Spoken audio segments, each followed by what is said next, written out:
నమస్తే, నేను సిరి. Social media ఎంతో మంది సామాన్యులను సెలబ్రిటీస్ గా మార్చింది. 10 మందికి సాయం చేస్తూ మంచి పనులు చేసి గుర్తింపు తెచ్చుకున్న వాళ్ళు చాలా మంది ఉన్నారు. అయితే గుర్తింపు కోసమే మంచి పనులు చేసే వాళ్ళు కూడా ఉన్నారు.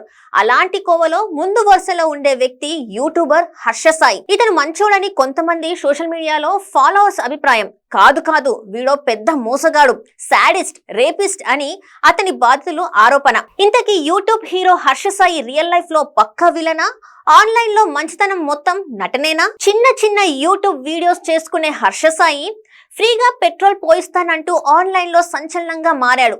ఈ వీడియోకి 16 మిలియన్ వ్యూస్ వచ్చాయి. అలాగని ఇదేమి పబ్లిసిటీ కోసం చేసిన ఫేక్ వీడియో కాదు. చెప్పినట్లుగానే చాలా మందికి ఫ్రీగా పెట్రోల్ పోయించాడు. అంతేకాదు పేద పిల్లలకు స్టార్ హోటల్స్ లో భోజనం పెట్టించాడు. బస్తీల్లో మరుగుదొడ్లు కట్టించడం, చాలా మంది సామాన్యులకు టీవీలు, ఫ్రిడ్జ్లు, వాషింగ్ మిషన్లు వంటి ఉపకరణాలు కూడా కొనిపెట్టాడు.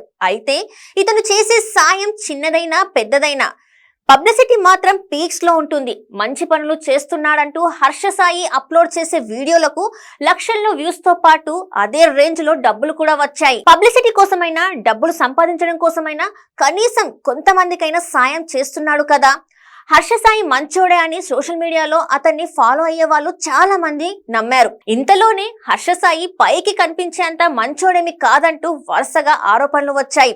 సోషల్ మీడియాలో వచ్చిన మంచి పేరును వాడుకొని బెట్టింగ్ యాప్స్ ప్రమోట్ చేయడం ద్వారా చాలా మందిని ఆన్లైన్ జూదానికి బానిసలుగా చేశాడనే విమర్శలు వినిపించాయి.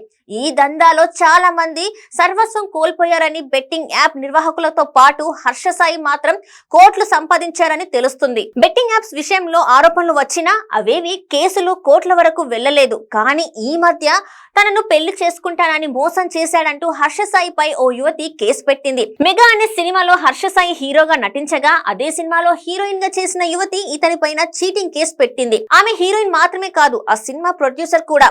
ప్రేమించానని, పెళ్లి చేసుకుంటానని మాయమాటలు చెప్పి తనను లొంగ తీసుకున్నాడని ఆమె ఆరోపించింది. అతనితో కలిసి ఉన్న సమయంలో సీక్రెట్ గా రికార్డ్ చేసిన వీడియోలు, ఫోటోలను బయట పెడతానని బ్లాక్ మెయిల్ చేసి అనేక సార్లు రేప్ చేశాడని, ఎదురు తిరిగితే కొడతాడని పోలీస్ కంప్లైంట్ లో తెలిపింది. పెళ్లి చేసుకుంటానని నమ్మించి తన దగ్గర 2 కోట్ల రూపాయలు తీసుకున్నాడని ఫిర్యాదులో వివరించింది. హర్ష సాయి తనను బెదిరిస్తూ పంపిన మెయిల్స్, మెసేజ్లతో పాటు తన దగ్గర 2 కోట్లు తీసుకున్నాడని అనడానికి ఆధారాలు కూడా పోలీసులకు సమర్పించింది. పక్క ఆధారాలతో కంప్లైంట్ చేయడంతో హర్ష సాయితో పాటు అతని తండ్రి రాధాకృష్ణ పైన పోలీసులు కేసు నమోదు చేశారు. హర్ష సాయి లాయర్ మాత్రం బాధితురాలి ఆరోపణలో వాస్తవం లేదని, ఆమె చెప్పేవన్నీ అబద్ధాలే అని వాదిస్తున్నారు. ఈ విషయంలో పోలీసులు విచారణ ఆధారంగా హర్ష సాయి తప్పు చేశాడా లేదా అనేది కోర్టు తేల్చాల్సి ఉంది. అయితే బాధితురాలు పోలీసులకు ఇచ్చిన ఆధారాల ప్రకారం ఆమెను పెళ్లి చేసుకుంటారని చెప్పింది. 2 కోట్లు తీసుకుంది నిజమే అని అర్థమవుతుంది. ఈ వ్యవహారం మొత్తం చూశాక సోషల్ మీడియాలో పోస్టులు, యూట్యూబ్ లో వీడియోలు చూసి ఎవరిని గుడ్డిగా నమ్మకూడదని అంటున్నారు నెటిజన్లు.